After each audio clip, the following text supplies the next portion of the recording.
तो कहाँ से चलना है? सपन हूँ साँच हूँ मोहि परा, जौं हर गौरी पसाव, तो फुर हो जो कहूँ सब, भाषा भनिति प्रभाव। ये बात आई। तो कहा कि जो मुझ पर श्री शिव पार्वती जी की स्वप्न में भी सचमुच प्रसन्नता है, तो भाषा कविता का प्रभाव जो मैंने कहा है वह सब सच हो। ये गोस्वामी जी कह रहे हैं। ठीक है, यहाँ उन्होंने बाह्य चित अचित जो विभूति है उनकी वंदना पूर्ण कर ली। अब यहाँ से गोस्वामी तुलसीदास जी महाराज अवधपुरी की वंदना कर रहे हैं, और हम भी श्री रामानंद संप्रदाय वैभव वर्णन में बाबरी आदि के खंडन में अवधपुरी की ही वंदना चल रही है। दोनों पक्ष मिल गया, इधर भी अवधपुरी की चल रही है।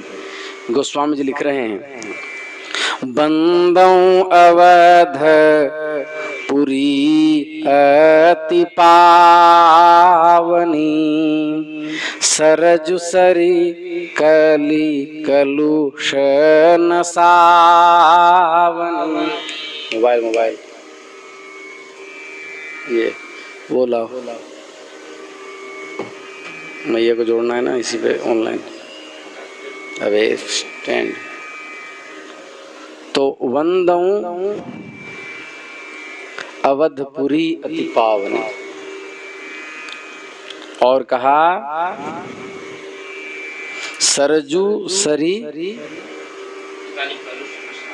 कली कलुष न सावनी।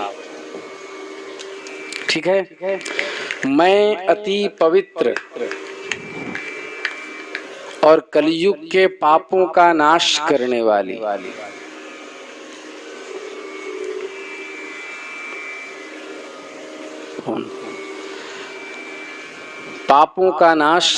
वाली श्री अयोध्यापुरी और सरजू नदी की वंदना करता हूँ। तो बंदऊ अवध मतलब श्री शिव वंदना के पीछे अब श्री राम जी के धाम और परिकर की वंदना करते हैं। समझ गए? श्री राम जी के धाम और परिकर की वंदना करते हैं। तो कैलास पर्वते राम मनसा निर्मितम परम, ब्रह्मणा नरशार्दूलम तेनेदम मानसम सरह, तस्मात् शुश्राव सरसः सायोध्याम उपगूहते, शरः प्रवृत्ता सरयूः पुण्या ब्रह्म सरश्च्युता।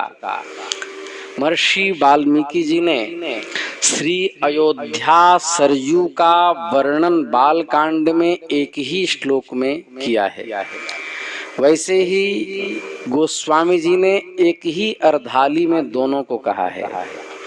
विश्वामित्र जी राम जी से कहते हैं कि यह नदी ब्रह्मा के मन से रचे हुए मानस सरोवर से निकली। सर से निकलने के कारण इनका मानस सर से निकलने के कारण इनका नाम सरयू पड़ा। दूसरा, श्री अयोध्या सरजू का संबंध भी है। श्री सरजू जी अयोध्या के लिए ही आई है। समझ गए? इसी से इन्होंने आगे अपना नाम रखने की चिंता नहीं की, गंगा के मिलने पर अपना नाम छोड़ दिया। अभी आप 40 के एक अर्धाली में देखेंगे। अतः अयोध्या महात्म्य स्कंद पुराण वैष्णव खंड के भी अनुसार मनवंतर सहस्रैस्तु काशी वासेषु यत्फलम तत्फलम समवाप्नोति सरयू दर्शने कृते, मथुरायाम कल्पमेकम वसतो वसते मानवो यदि तत्फलम समवाप्नोति सरजू दर्शने कृते 60 वर्ष सहस्राणि भागीरथ्यावगाहजम तत्फलम निमिषार्धेन कलौ दाशरथीम पुरीम। ये बात वैष्णव खंड में आई है। अर्थात 1000 मनवंतर तक काशी वास करने का जो फल है वह सरजू जी के दर्शन मात्र से प्राप्त हो जाता है। मथुरापुरी में 1 कल्प तक वास करने का फल जो है वह सरजू जी के दर्शन मात्र से प्राप्त हो जाता है। 60,000 वर्ष तक गंगा में स्नान करने का जो फल है वह इस कलिकाल में राम जी की पूरी अयोध्या में आधे पल में प्राप्त हो जाता है। ये है सरजू और अयोध्या की महिमा। तो कह रहे हैं विष्णोराद्या पुरी चेयम क्षितिम न स्पर्शति द्विजा विष्णो सुदर्शने चक्रे स्थिता पुण्यकरी स्थितौ। ये रुद्रयामल तंत्र में रुद्रयामल के अयोध्या महात्म्य में आई ये बात। सुदर्शन चक्रे स्थिता और वचनामृत भी है, जा मज्जनते बिनहि प्रयासा मम समीप नर पावहि बासा। ठीक है, तो सरजू जी की जो वंदना की और अवधपुरी की जो वंदना की, तो श्री शिव वंदना के बाद जो राम जी के धाम और परिकर की वंदना करते हैं, क्योंकि शिव कृपा से ही राम भक्ति मिलती है। क्योंकि जही पर कृपा न करहि पुरारी न पाव मुनि सो न पाव मुनि भगति हमारी। तो इस प्रकार सरजू जी का अवध सरजू का नित्य महाभारत अवध सरजू का नित्य संबंध है। अवध और सरजू का नित्य संबंध है। समझ में आया? और इसलिए एक ही अर्धाली में 7 ही वंदना की, वंदों शब्द आदि में देकर दोनों की अभिन्नता सिद्ध की। वंदों अवधपुरी, उसके बाद वंदों शब्द नहीं दिया, पूरे उसमें लाइन में नहीं दिया। ठीक है, तो दोनों की अभिन्नता सिद्ध कर दी। ठीक है, क्योंकि दोनों के विशेषणों के भाव दोनों में है। जैसे अति पावन होने से अवधपुरी भी कली कलुष नसावनी है, ऐसे ही सरजू जी भी अति पावनी है। मतलब आप ध्यान से समझिए, अवधपुरी का अन्वय अति पावनी के साथ है, तो कली कलुष नसावनी के साथ भी अवधपुरी का अन्वय है। उसी प्रकार सरजू सरी जो लिखा है वह कली कलुष नसावनी के साथ अन्वय स्वभावतः है, और अति पावनी का भी अन्वय उसमें हो जाएगा। ठीक है, तो श्री सरजू जी अयोध्या का अंग है। इसलिए महर्षि सब सरजू जी की वंदना करते हैं। कैलाश पर्वते, जो भी मैंने श्लोक बताया वाल्मीकि रामायण का।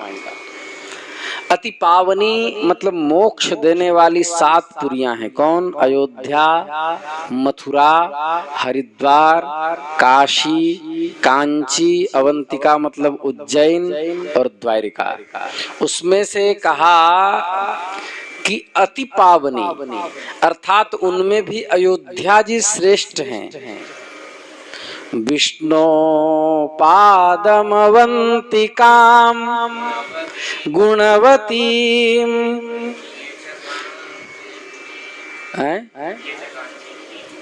मध्ये च कांचीपुरीम नाभो द्वारवती तथा च हृदये मायापुरीं पुण्यदाम ग्रीवामूलमुदाहरन्ति मथुरा नासांच वाराणसी एतद् ब्रह्म पदम वदन्ति मुनयो अयोध्यापुरी मस्तके। अयोध्यापुरी को क्या कहा? मस्तक कहा। देखो, हाथ नहीं रहेगा आदमी चल जाएगा, पाँव नहीं रहेगा आदमी चल जाएगा, लेकिन आदमी का सम्यक व्यवहार कब होगा? जब उसका ब्रेन काम करेगा। मुंडी नहीं रहेगा तो आदमी काम का है? नहीं है। मतलब मस्तक कहा। इससे क्या प्रमाणित होता है कि अयोध्या सभी तीर्थों में सर्वश्रेष्ठ तीर्थ है। यहाँ सब तीर्थों के राजा प्रयाग भी नवमी पर आकर के पवित्र होते हैं। तीर्थ सकल तहाँ चली आवहीं। श्री अयोध्यापुरी श्री सीताराम जी का विहार स्थल एवं प्रियपुरी है। अवध सरिस प्रिय मोहिन सो। सरजू की महिमा भी पुराणों में अत्यंत प्रसिद्ध है। स्कंद पुराण में कहा ना कि मनवंतर सहस्रेण काशी वासेन यत्फलम तत्फलम समवाप्नोति सरजू दर्शनात् परः। समझ में आया? अतः अति पावनी कहा। कलयुग में अन्य युगों की अपेक्षा अधिक पाप है। तो ऐसे अधम मनुष्य खला कृतयुग त्रेता नाही। द्वापर कछुक वृंद बहु होई कलयुग माही। तो कली केवल मलमूल मलीना पाप पयोनिधि जल जन मन मीना। जब ऐसे युग के भी पापों का नाश करती है तो अन्य युगों की तो बात ही क्या है। तो इस प्रकार फिर आगे करे प्रणव मऊ पुर नर नारी बहोरी। ममता जिन पर प्रभु ही न थोरी। कह रहे प्रणव फिर मैं अयोध्यापुरी जी के नर और नारियों को प्रणाम करता हूँ। ममता जिन पर प्रभु ही न थोरी, अर्थात जिन पर प्रभु की थोड़ी ममता नहीं है, बहुत ममता है। अयोध्यापुरी के वासियों से पुर नर नारियों की वंदना की, क्योंकि उन पर प्रभु की ममता बहुत है। इसलिए गोस्वामी जी ने कहा हम सब पुण्य पुंज जग थोरे। जीना ही राम जानत करी मोरे। हम सब पुण्य, अर्थात राम जी का अनन्य अनुराग है। आगे बोल रहे हैं सिय निंदक अघ ओघ नसाए। लोक विशोक बनाई बसाए। लोक विशोक बनाई बसाए। सिय निंदक, सीता जी की निंदा करने वाला कौन है? पुरजन और रजक वो धोबी। सिय निंदक अघ ओघ नसाए।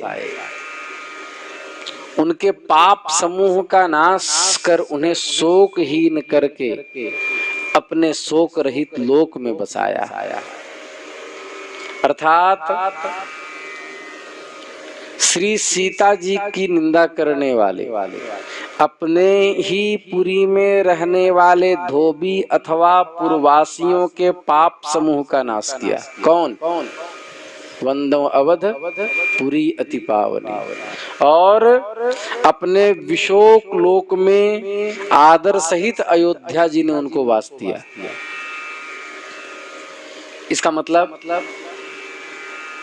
पुर के नर नारियों पर श्री राम जी की अत्यंत ममता दिखा रहे हैं भगवान। उन्होंने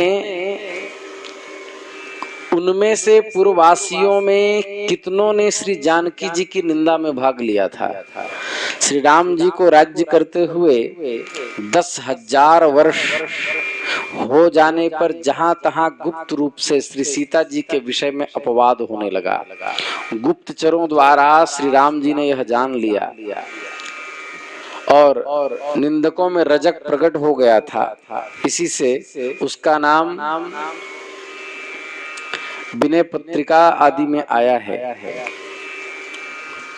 बालीस बासी अवध को बूझिए न खाको, सो पावर पहुँचो तहाँ जहे मुनि मुनि मन थाको।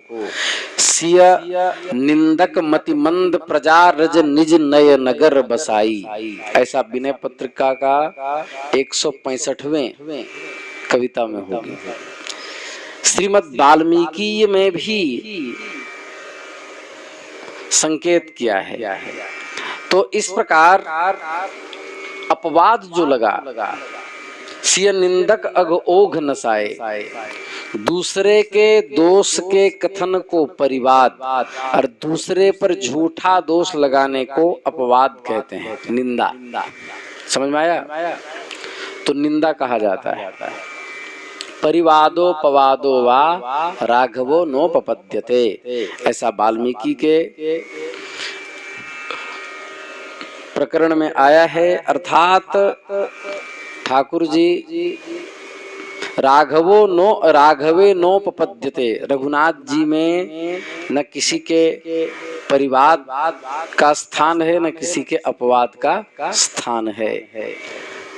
तो आगे कहा, रावण ने भी झूठा दोष श्री राम जी पर लगाया है। यहां भी निंदा हुई है। किसी सामान्य व्यक्ति की निंदा भारी पाप मानी जाती है, माना जाता है कि नहीं? फिर जगत जननी आदि शक्ति जो उमा रमा आदि की कारण भूता है, जिनसे हजारों, सीतोपनिषद के अनुसार हजारों लक्ष्मी, हजारों दुर्गा, हजारों सरस्वती प्रकट होती हैं, तो उन जानकी जी के अपवाद को कहना, उन पर दोषारोपण करना, ये कितना पाप देने वाला है। तो इसी को अघ ओघ कहते हैं। क्या कहते हैं? पाप प्रवाह। ओघ मतलब प्रवाह। तो पाप प्रवाह को भी नष्ट करने वाली है अयोध्यापुरी। समझ गए? तो इसके अनुसार सिय निंदक अघ ओघ नसाए, लोक विशोक बनाए बसाए। विशोक लोक में आदर सहित उनको वास दिया, अर्थात अवधपुरी कभी किसी का पाप नहीं देखते। इसके बाद कहा, इसके बाद की चर्चा हम कल करें। राम जय जय राम।